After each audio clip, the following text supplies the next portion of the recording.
का नाम। और ये एक्चुअली जितने भी हर्ब्स हैं वो सब जंगली हैं। जंगल में जब आप जाएंगे आप देखेंगे ये सारे जंगल में लग रहे होते हैं और इसका अपने आप ही सेल्फ प्रोपोगेशन होता है। इसके बीज अपने आप ज़मीन पे गिरते हैं और फिर ये अपने आप से उग जाते हैं। तो ये अश्वगंधा जैसे मैं नाम से पता चलता है हमको कि इसका जो चूर्ण बना के लिया जाता है, इसके पत्तों, इसके फलों का, पत्तों का, जड़ों का, सबका इस्तेमाल किया जाता है। लेकिन इसके जो पत्ते हैं वो बहुत ही ज़्यादा काम की चीज़ है। उसको सुखा के उसका चूर्ण बना के उसको आयुर्वेद में उसका इस्तेमाल किया जाता है। मेल प्रॉब्लम के लिए बहुत ज़्यादा काम का पौधा है। तो अभी हम आगे चलते हैं। ये अश्वगंधा आपको बताया, अभी हम चलते हैं आगे। वो जो है वहाँ पर उसको हम चिरायता कहते हैं, काल मेघ भी कहते हैं। वो जो आपको दिख रहा है छोटे छोटे पत्ते, वो काल मेघ है, काल मेघ। और ये बहुत ही ज़्यादा कड़वा होता है। और आपने साफ़ी नाम की दवाई का नाम सुना होगा, तो साफ़ी में ये डाला जाता है। वो ब्लड प्यूरिफायर भी है। जैसे किसी को बहुत थोड़े फुंसी हो रहे हैं या उनके खुजली हो रही है या रिंगवर्म हो रहा है, तो उसके लिए इसका काढ़ा बना के पिया जाता है। और इसको हम काल मेघ भी कहते हैं। और ये बहुत ही हार्डी है और देखने में बहुत ही सुंदर लगता है। अभी हम आते हैं, ये है अड़ूसा। ये हम अड़ूसे के पास खड़े हैं। ये अड़ूसा भी आपने देखा होगा जंगल में होता है और ये खांसी की दवाई बनाने के काम में लिया जाता है। तो इसमें बहुत ही सुंदर ये फूल रंग निकलते हैं, सफ़ेद रंग के। और ये टर्फ वसाखा बनाने के लिए काम में लिया जाता है और बहुत इजीली प्रोपोगेटेड, अपने आप से प्रोपोगेट होता है। आप यदि ड्राइव पे जाएंगे, रास्ते में आप देखेंगे कि ये खूब निकल रहा है। तो ये अड़ूसा,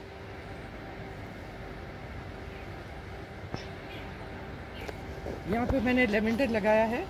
आप देख रहे हैं इसका कितना सुंदर इसका रंग निकला हुआ है। ये खाने के काम में नहीं आता है और आयुर्वेद में भी इस्तेमाल नहीं किया जाता है, लेकिन ये इसका बहुत ही अच्छी खुशबू होती है और इसमें छोटे छोटे फूल भी निकलते हैं। और ये आपके 12 महीने रहता है, 12 महीने। लेकिन गर्मियों में ये क्या करता है, इसके पत्ते झड़ जाते हैं और इसमें डंडी डंडी रह जाती है। फिर जब अच्छा मौसम आता है तो अपने आप से इसके सारे पत्ते निकल आते हैं। तो इसका हम लोग क्या कर सकते हैं, इसके पत्तों को लेके हम उनको सुखा के इसके छोटा सा मलमल की शैसे बना के और इसमें हम डाल सकते हैं। उसमें डाल के हम आपके किसी कपबोर्ड में रख लीजिए जिससे मौत नहीं आएंगे आपके। और जो भी आपके कपड़े हैं उसमें बहुत ही अच्छी खुशबू रहेगी। और ये हम लोग इस्तेमाल करते हैं कलर ब्रेक करने के लिए। जैसे बहुत ही ज़्यादा ग्रीन है तो आपने देखा कि इसका बहुत ही ब्यूटीफुल कलर है, तो वो कलर ब्रेक करने के लिए भी हम लगाते हैं। प्लस इसमें खुशबू तो है ही।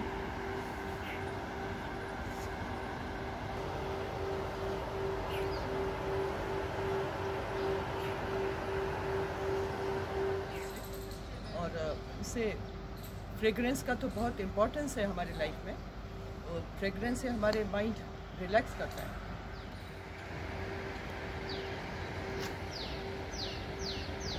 अभी यहाँ पे मैंने लगाया अजवाइन।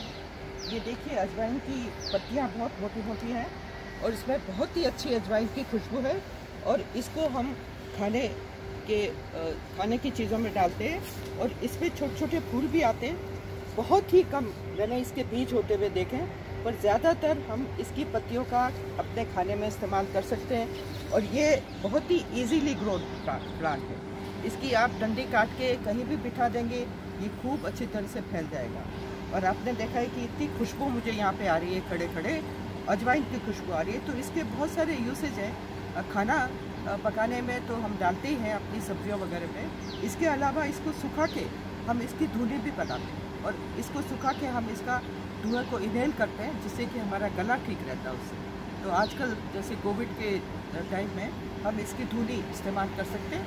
इसका काढ़ा बना के भी हम पी सकते हैं। काढ़े में भी बहुत अच्छा यूज आता है और ये आपके लंग्स को और गले को आपको साफ करता है। तो ये आप देखेंगे कि ये बहुत ही, इसकी पत्ती जो है कितनी मोटी और सुंदर है। और इस पर मैंने पकड़ रखा है, इसमें बहुत खुशबू आ रही है। तो ये बहुत ही काम की चीज़ है। और ये आप अपने, ये तो गार्डन में लगाया मैंने, पर आप तसलों में भी अपने घर में लगा सकते हो। पर इन जितने भी मैंने आपको हर्ब्स बताए उसमें बेहद धूप की ज़रूरत है। 5 to 6 आवर्स पर डे। ये छाया में कोई नहीं लगेगा इसमें से। अभी मैंने आपको अजवाइन की पत्तियां दिखाई थी और मैंने एक ये पत्ती तोड़ भी रखी है। इसमें बहुत ही अच्छी अजवाइन की खुशबू है और ये बहुत ही काम का पौधा है कुकिंग के लिए। इसको कुकिंग के लिए हम लोग इस्तेमाल करते हैं खाने में। यदि इसकी खुशबू रहती है तो उससे खाने का स्वाद एनहेंस होता है। ये बहुत ही हार्डी पौधा है। इसकी आप डंडी काट के कहीं भी लगा देंगे तो उसमें अपने आप उसमें पत्ते निकल आएंगे और जड़ पकड़ लेगी। तो ये आपने देखा होगा कि जब ये बहुत ज़्यादा गर्मी होती है तो ये थोड़ी सी मुरझा जाती है, इसकी डंडियाँ रह जाती है, पर थोड़ा सा मौसम अच्छा होता है वो अपने आप निकल आती है। पर एक बात मैं दिल्ली के मौसम में ये कहना चाहूँगी कि यहाँ पर क्योंकि बहुत ज़्यादा गर्मी और ठंड पड़ती है, मैंने कभी इसमें फूल आते हुए नहीं देखा। सिर्फ एक दफ़ा मेरी फ्रेंड के यहाँ फूल निकला था और थोड़े से दाने अजवाइन के पड़े थे, लेकिन मेरे यहाँ पे ये कभी ना फूल आया ना इसने कभी बीज दिए। लेकिन ये मैं इसको कलिनरी यूज़ में, इसको कुकिंग में यूज़ करती हूँ, आलू में, गोभी में, अरबी में, चने में, और आप अपने इमेजिनेशन से जिसमें भी आप अजवाइन की पत्तियाँ वो बीज डालते हो, ये पत्तियों का आप इस्तेमाल कर सकते हो। और ये इतना हार्डी पौधा है कि आपके बालकनी में भी हो जाएगा। लेकिन जितने भी हर्ब्स मैं आपको बता रही हूँ वो धूप के बिना नहीं होंगे।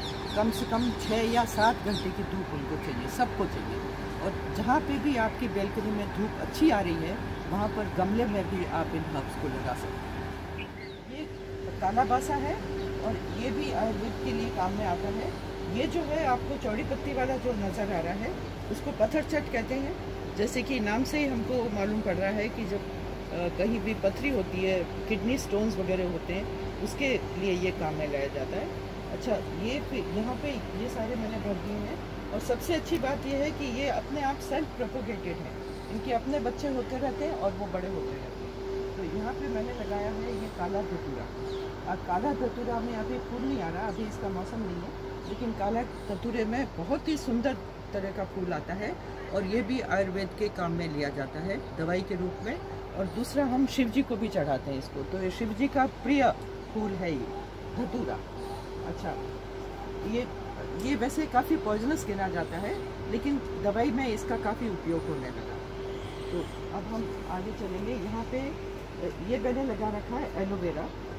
एलोवेरा को इसका बहुत ही महत्व है, इसके अंदर जेल निकलता है। तो जेल को कई चीज़ों में काम में लिया जाता है। एक तो ये लिवर के लिए और आपकी जो पाचन क्रिया संबंधी जो भी आपके रोग हैं उनको ये ठीक करने के काम में आता है। और इसका जेल वो बर्न के ऊपर लगाते हैं। यदि कहीं जल गया आपके और आप उस पर लगाते हैं तो उस पर आपका फफोला नहीं पड़ता है और वो आपका जल्दी से ठीक हो जाता है। तो ये सारे अभी मैंने आपको बताएं।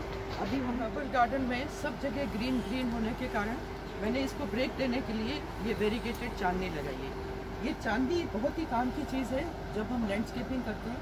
तो ये हल्की धूप में भी हो जाती है, छाया में भी हो जाती है और ये देखने में बहुत ही सुंदर लगती है। और ग्रीन कलर जो चारों तरफ है उसको ब्रेक भी मिलता है।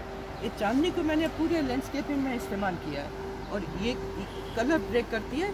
और इसको आप हेज जैसे नहीं काटेंगे, इसकी हेज नहीं बनाएंगे, इसको हम इरेगुलर शेप में काटेंगे। यदि हमने हेज काटी इसकी तो उसके फूल नहीं निकलेंगे ऊपर से, तो इसलिए फूल भी इसके होने चाहिए और इसका कलर भी इसका सारा दिखना चाहिए। तो हम उसको रेगुलर हेज की शेप में नहीं काटते। तो अब हम थोड़ा आगे चलते हैं। अब ये मैंने रोज़बेरी की पत्ती तोड़ी है।